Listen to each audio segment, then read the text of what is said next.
In the mid-1970s, young women were being taken from the leafy streets of suburban New Jersey.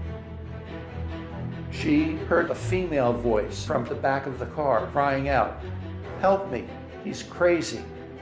Their abductor, a master of manipulation. You would think he was the sweetest person in the world. He would charm you to death. With murder in mind. Their stockings were tied around their neck with a stick in the stocking to twist it, to make it tighter and tighter. It was horrendous, and something which has stuck with me forever. But what was the root of his brutal ferocity? From the time he was in high school, his crimes were directed against women. He's missing compassion and humanity. And was he born to kill?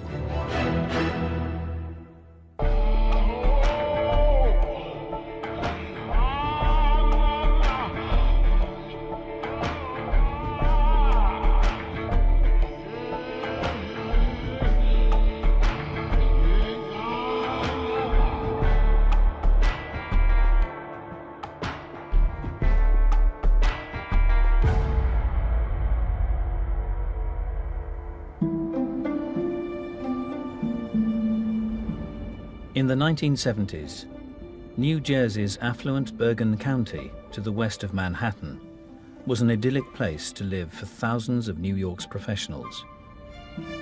A very nice suburban community directly over the George Washington Bridge from New York City. Very nice middle-class residential community. About half of the people there commuted to New York to work, and the other half worked locally. For former Bergen County prosecutor Charles Buckley, the area was at odds with its crime-ridden neighbor across the Hudson River. There was never anything criminal happening in the area. I mean, there were no break-ins going on at the time. I don't remember a concern about safety at your home. It was very quiet. But Buckley would soon be called in to work a case that would rock the community to its core.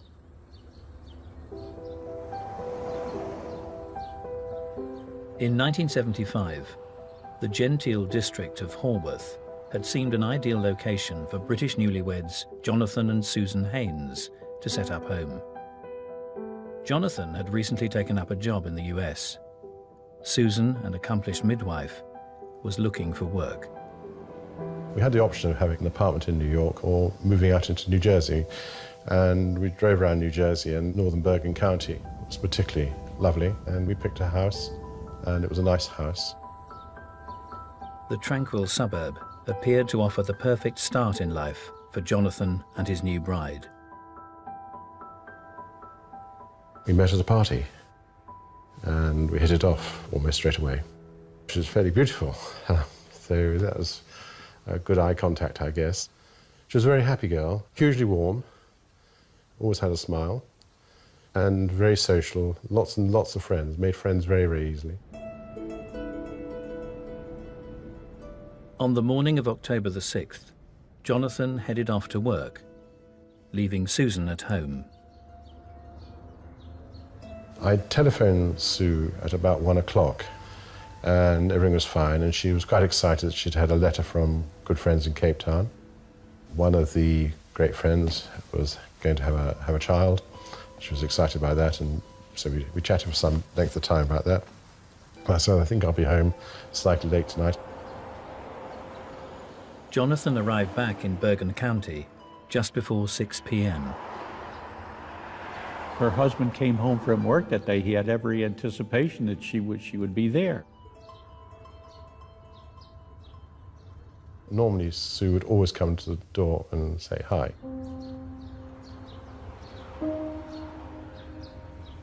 But there was no one there. The house was locked, so I had to use my keys to get in. I shouted, "Sue, Sue, Sue." There was not a thing out of place. He looked into every room in the house and found nothing. The house was in perfect shape. Things were folded neatly as he expected. There was no flower pots knocked over. There was just nothing there to suggest there would have been a struggle or anything like that. Jonathan went to their garage to check on Susan's car. The car was shut, but the driver's keys were on the ignition, I believe, and the house keys were on the passenger seat. So that's the first indication that there was a problem at this house. His wife was gone, and there was no reason, no note.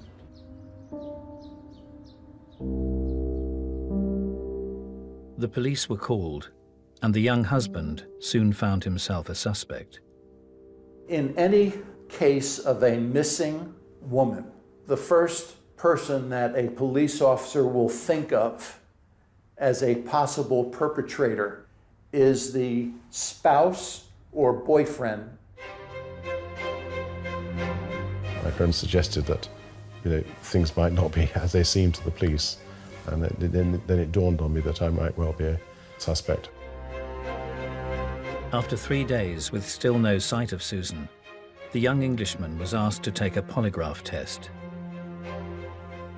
The results of a lie detector test are not admissible in evidence in any court of law, but they are an important investigative tool for law enforcement.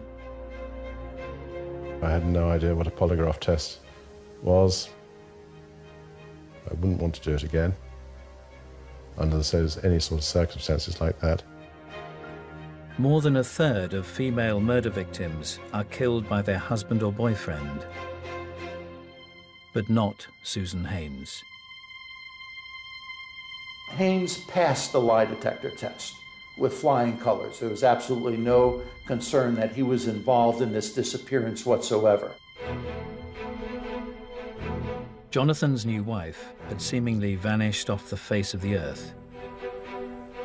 They did searches of the area, the wooded areas and fields around the Haynes home. They brought in sniffing dogs. The police decided that they would like to use a psychic to help on the investigation. And I traveled for days in an unmarked police van with police going around New Jersey trying to find indications of where Susan might have been. Hundreds of volunteers went forth marching arm in arm over cleared areas to see if they could come across any sort of evidence whatsoever. Nothing turned up whatsoever. Everybody was trying to help to come up with some understanding what might happen to Susan. Was she wandering around America with a complete loss of memory? Had she been kidnapped by a professional body? Because at that time, the United Kingdom was having trouble in Northern Ireland. Is there a ransom call? Is this a nonsensical ransom situation? They just don't know. There's nothing to work on. You have to have some clue, some sense of direction as to where this is leading.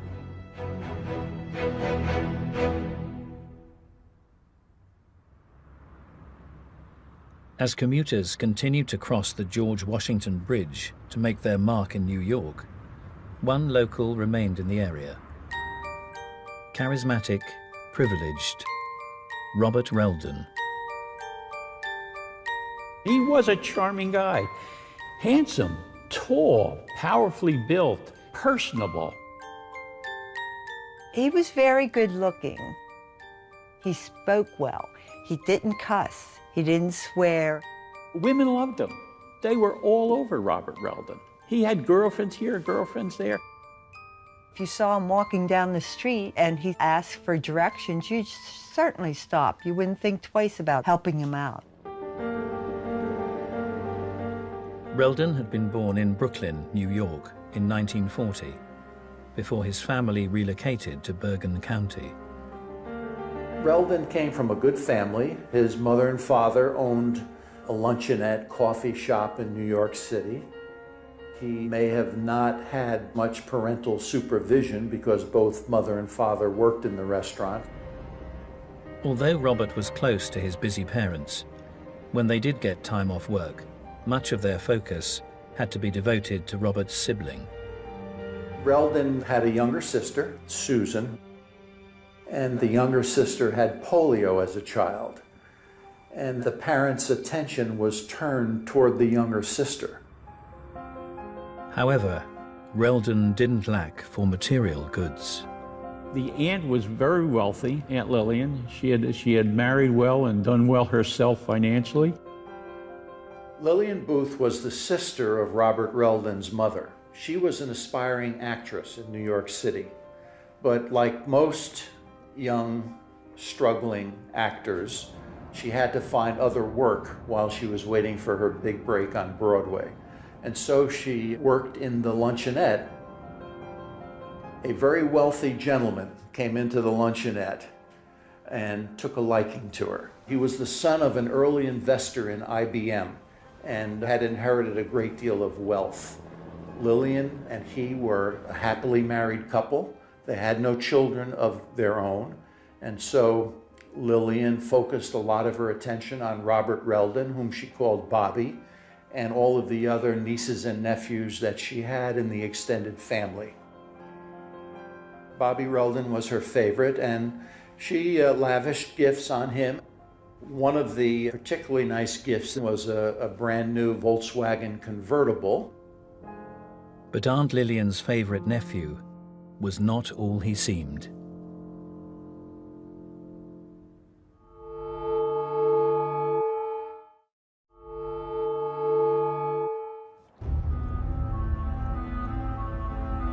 On October the 6th, 1975, 28-year-old newlywed Susan Haynes had mysteriously disappeared from her home in leafy Bergen County, New Jersey, leaving police and her husband baffled. I just couldn't imagine at the time what had happened.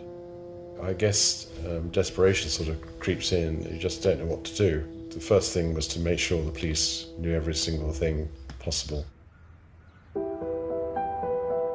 But Susan Haynes' disappearance would not be the only missing person case to hit the area.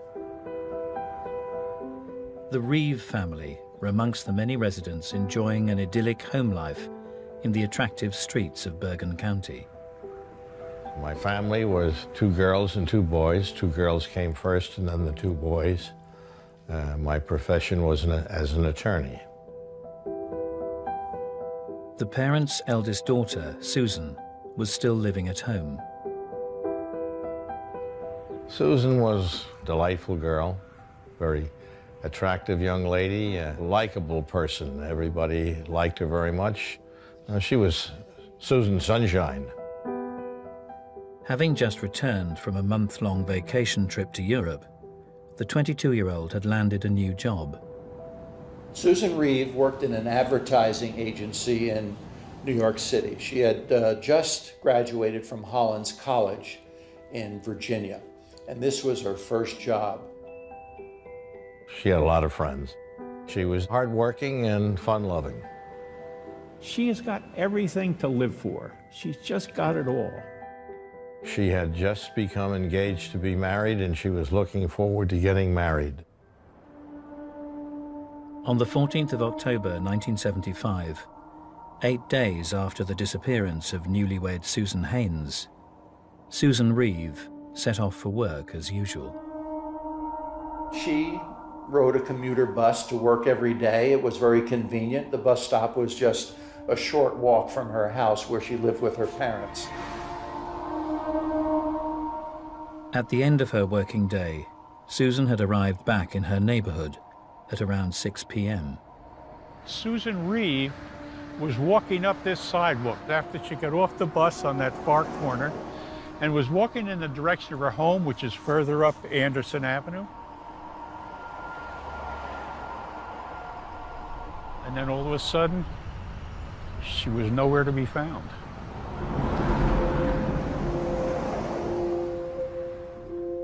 As the time went on, we began to wonder and called around to her fiance and other people to see if perhaps she had a date she had neglected to tell us about.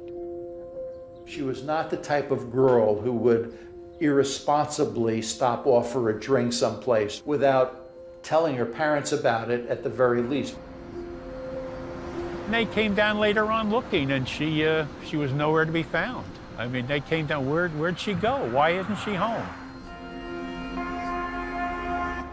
So we called the police and reported her missing. An eyewitness report on the George Washington Bridge gave cause for concern. One of the toll collectors in the early evening hours saw a car drive up. The man was playing the radio rather loudly.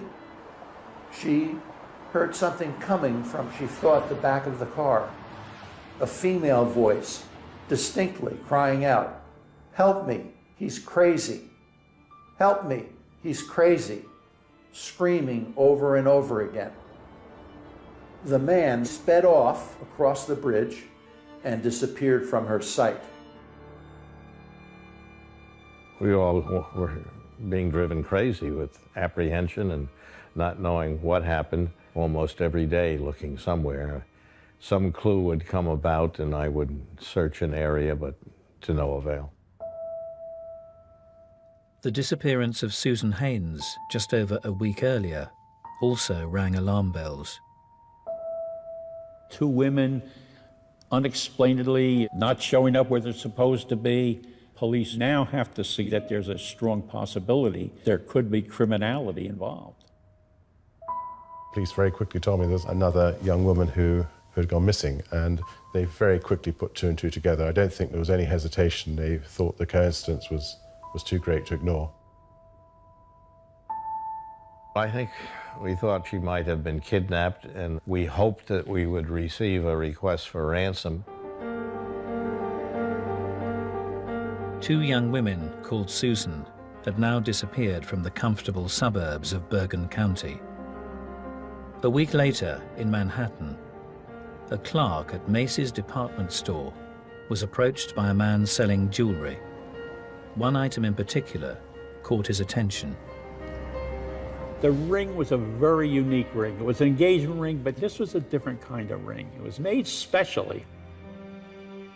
The ring had belonged to newlywed Susan Haynes and never usually left her finger.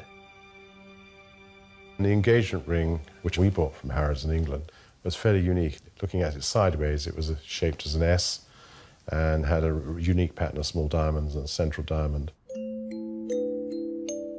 Not an overly expensive ring, but a particularly nice design, which we chose. 2 days later, the man returned, desperate to buy the ring back, but the store couldn't at first find it. He raised such a stink, made such a scene out of not being able to immediately get the ring back. He's screaming, it's causing all kinds of problems. So bad, they bring store security up to calm him down. The man eventually was able to buy the ring back for $100 in cash. He would later be identified as charismatic Bergen County resident Robert Reldan.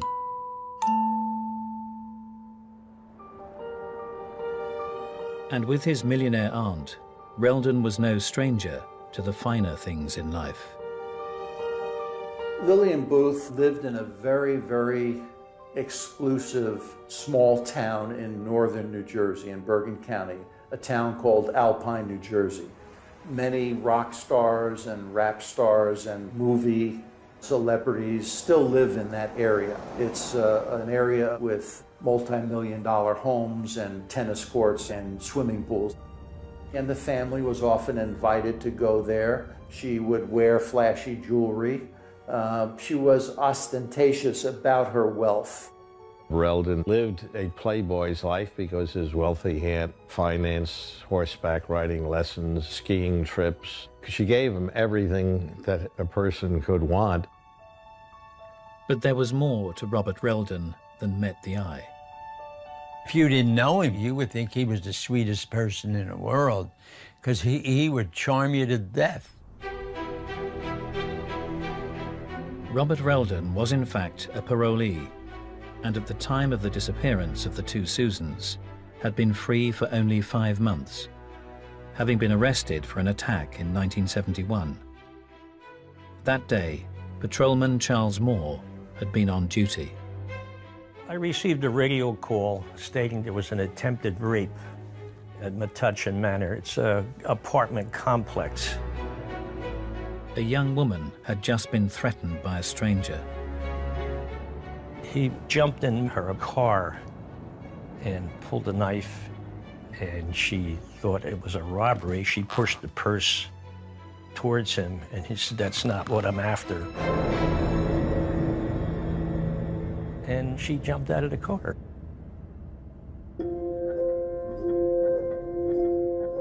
Searching the area, Officer Moore spotted a man matching the description of the attacker, 30-year-old Robert Reldan. The thing that got me was the eye contact. I immediately knew that this is the guy. As soon as we got near each other, he bolted into an ice cream store. He sort of hit the counter with his hand. I stopped him, told him to freeze. I had my hand on my weapon.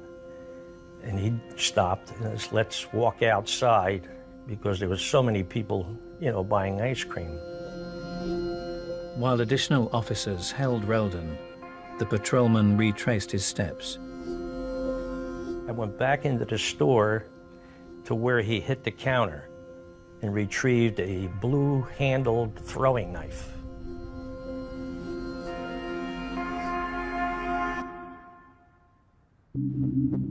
Reldan claimed he was in the area visiting a friend in hospital, a Mr. Prendergast. I went to Kennedy Hospital with another officer, and we went up and see if we can interview Mr. Prendergast. We went up and asked him if he knew Reldan, and he said, yes, he did. And I said, well, how do you know him? And he says, well, he was his prize pupil. I said, a teacher or what? And he says, no. He had relayed in some manner, he was the chief psychiatrist in Rahway Prison for Sex Offenders Unit. It was far from the first time that Robert Reldan had been in trouble, and tragically, it would not be the last.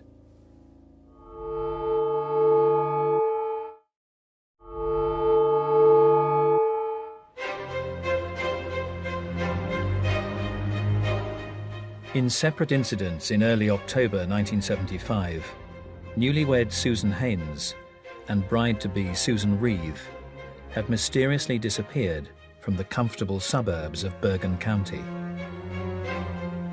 Investigators were baffled. Two women in a relatively close area suddenly disappearing with no explanation, no answer. If you have no evidence and no witnesses, what police activities can you put into effect? You have to have something to start with. But on the 21st of the month, investigators got a break. The toll booth operator, who had heard a frightened female calling from a car, was shown a photo lineup. She picked the driver out as parolee Robert Reldan. They didn't have any firm suspicions about him. It was a routine matter. Record of sexual activity, bring him in. When the charismatic 35-year-old was questioned, everything appeared to be in order. He was very positive, and he said, here's a diary of what I've been doing in the past 6 months. But when investigators checked the diary, overly detailed alibis on the days of the disappearances raised suspicions. Reldan had elaborately pointed out that he had stopped off at a bar not far from his house. He had a bitter lemon, non-alcoholic beverage. So the investigators actually went to that bar. And the bartenders said that they do not stock bitter lemon as a beverage in their bar. The following day, investigators were called to a park just across the state line. One of the local residents was walking his dog and trying to take a walk down the pathway to the shore of the reservoir, and the dog kept dragging him to go off to the right. The dog pulled him toward a more secluded pathway, and there he discovered the body of a human being. News soon reached the loved ones of the two missing Susans of Bergen County.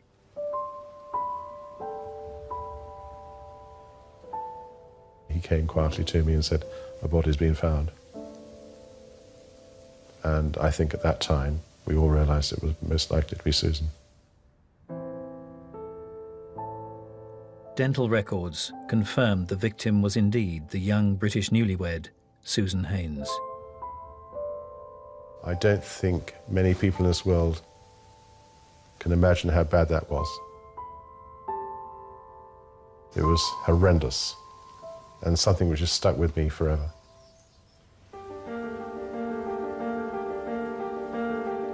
An autopsy confirmed that Susan had suffered a brutal attack. From all indications, she has been the victim of a murder. The hyoid bone in the neck was broken. The body had been garroted around the neck with a women's hose, a stick tied in it, and tightened. The horrific strangulation confirmed to police that they were now dealing with a sadistic killer.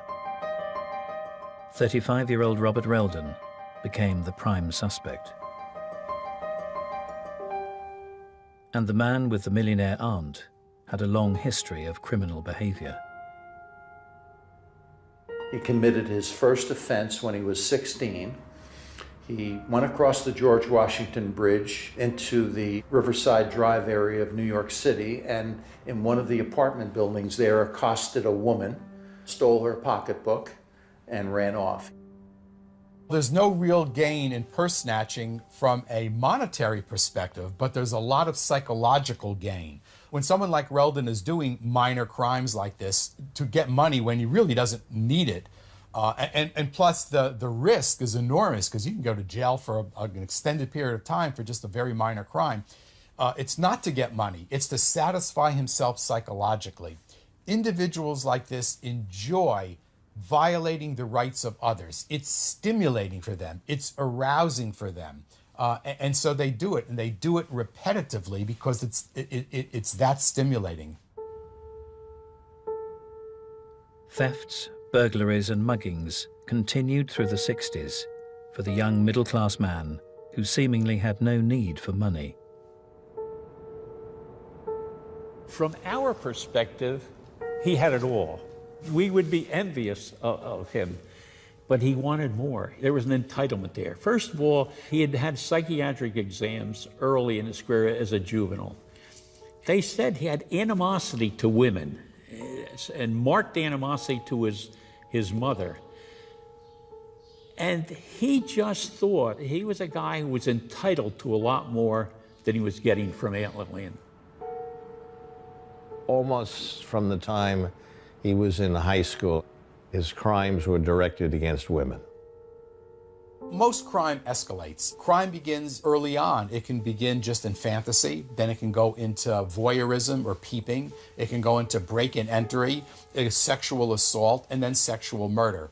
And if you look at the criminal histories of most serial sexual murderers, you have that very similar pattern, particularly burglary, because many burglaries are sexually motivated. It's the break-in itself is sexually stimulating.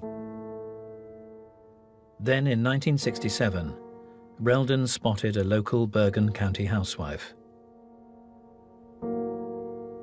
He's sitting in his brand new Volkswagen, and she drove by, and he became fixated on her. He followed her home. He used his charm, and he got her to allow him to come in to supposedly make a phone call, and he rapes her. And then he gets out and gets his car and drives away. If you look at normal individuals, in the course of a day, most people come in contact with someone that they have some sort of attraction to. You don't attack the person, you control yourself. And Reldan was certainly capable of controlling himself, but he chose not to control himself.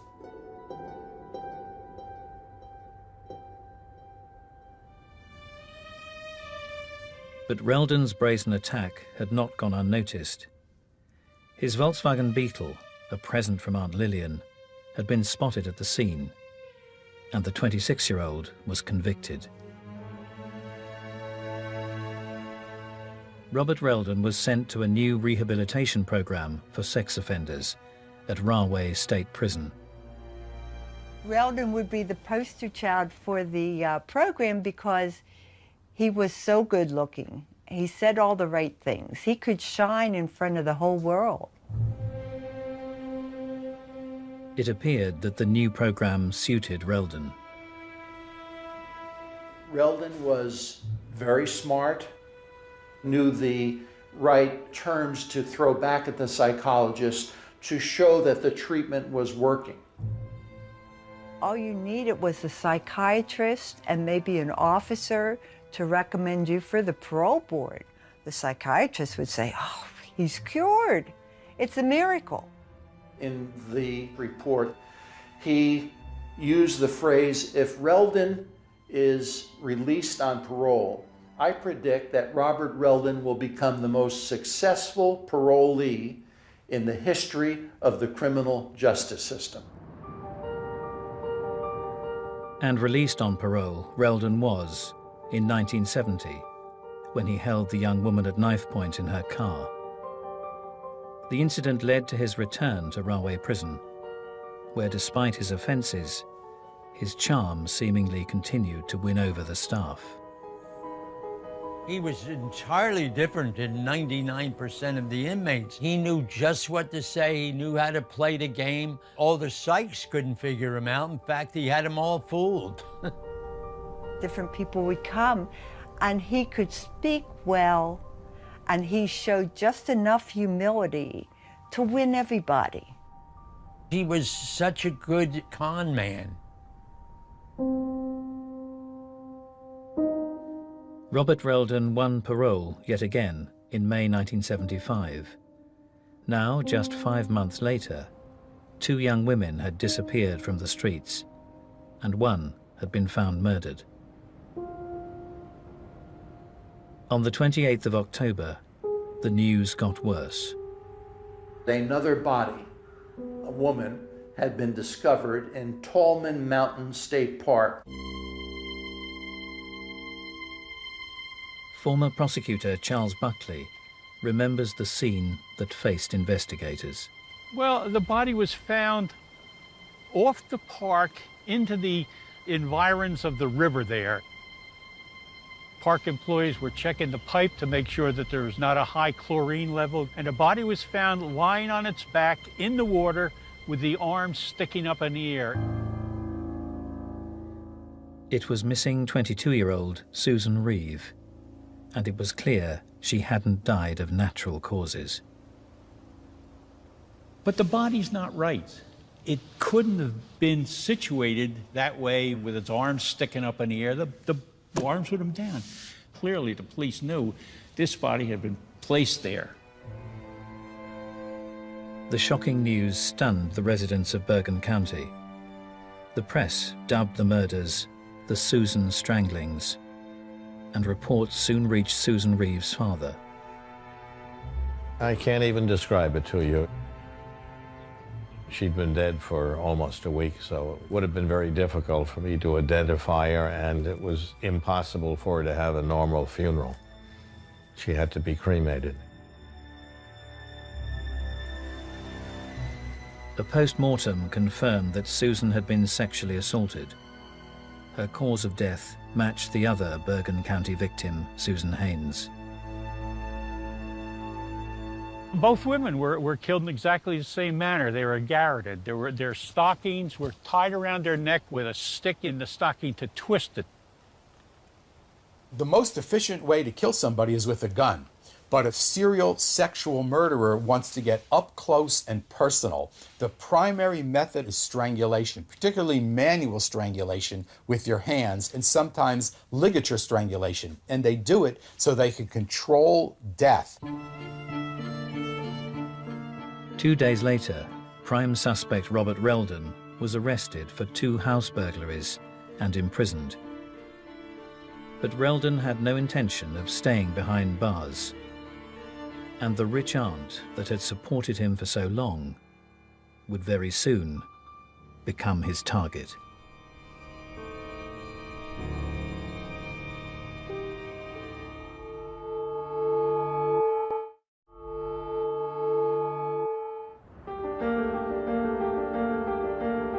In 1975, 2 young women had been abducted from the suburbs of New Jersey's Bergen County, their dead bodies dumped in parkland. And while the prime suspect, Robert Reldan, was in prison for breaking and entering, prosecutors began compiling their case. Meanwhile, Reldan continued to receive the support of his family. Throughout Robert Reldan's life of crime, his family was always by his side. They never lost faith in him, mother and father, sister, Aunt Lillian.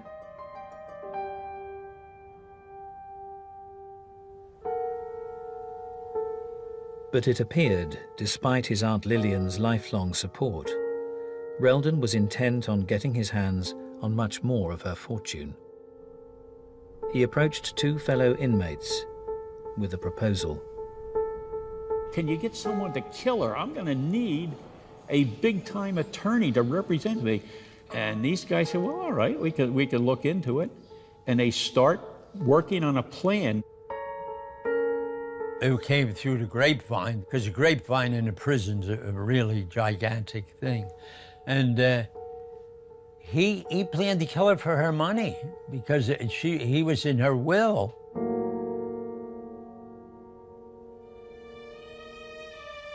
The inmates reported Reldan's murder plot to authorities. An undercover policeman then posed as a hired hitman. They met him twice at State's Prison, recorded conversation Reldan about this desire to kill the aunt. The signal that he wanted to kill her was when he told the investigator that's what he wanted done with the aunt, the slash across the throat. So he was then arrested for that. Robert Reldan would face a series of trials for the murders of Susan Haynes, Susan Reeve, and conspiracy to murder his aunt. He made an impression on many that encountered him. Good-looking young man, well-dressed, well-to-do family, polished, charmed.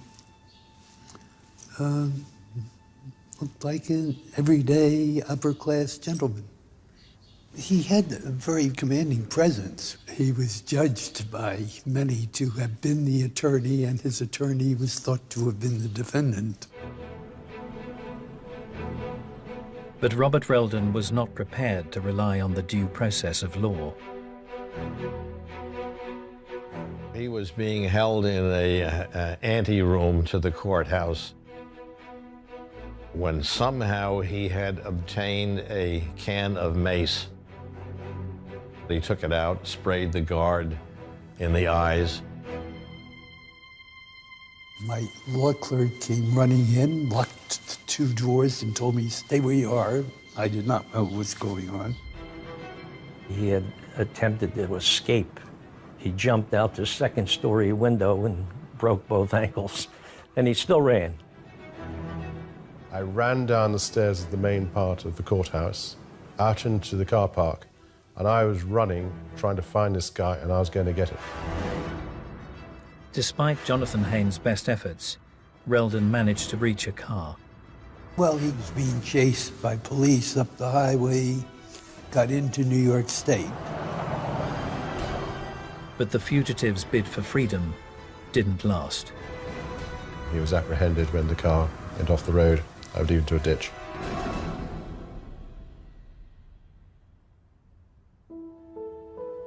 In 1986, Robert Reldan was finally sentenced to 30 years for the murder of Susan Haynes and life imprisonment for the murder of Susan Reeve. But the question remains, what was the motive for Reldan's life of crime? Was the privileged young man shaped by his upbringing? Or was he born to kill?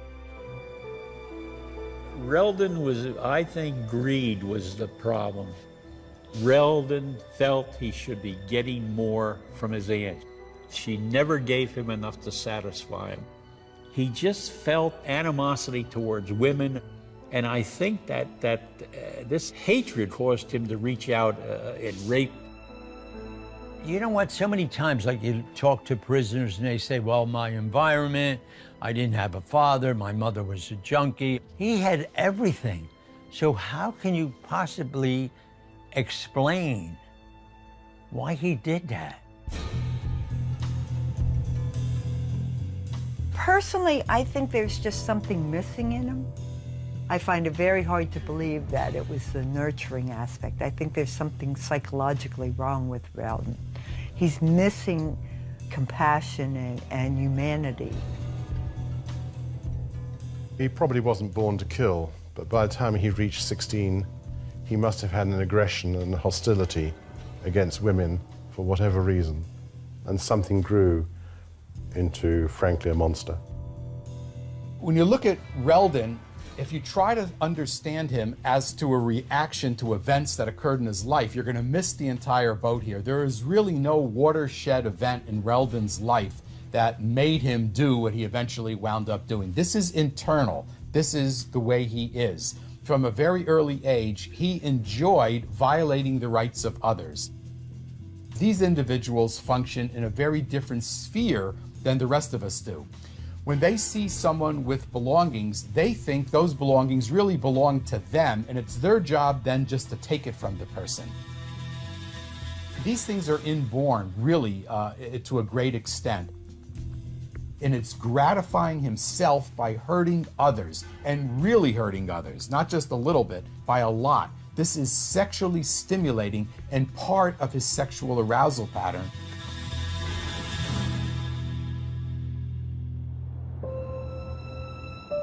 "21 years after he was sentenced, Robert Reldan's lifelong supporter, Aunt Lillian, passed away.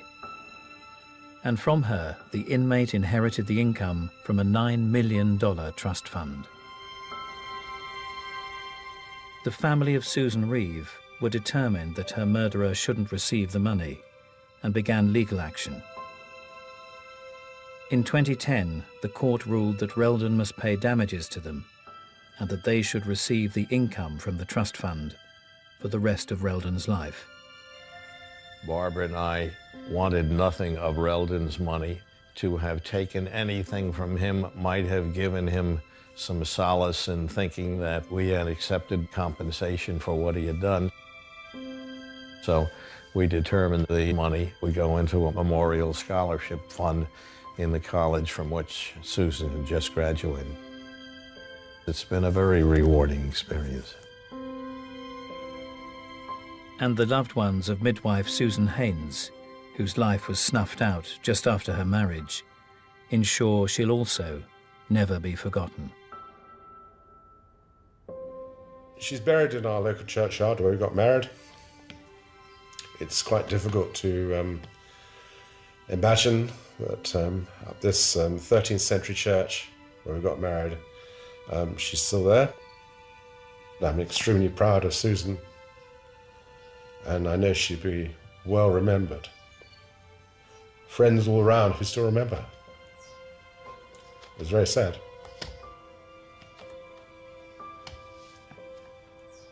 To be confronted with murder, it stays with me for the rest of my life. I'm nearly 70. It's still there.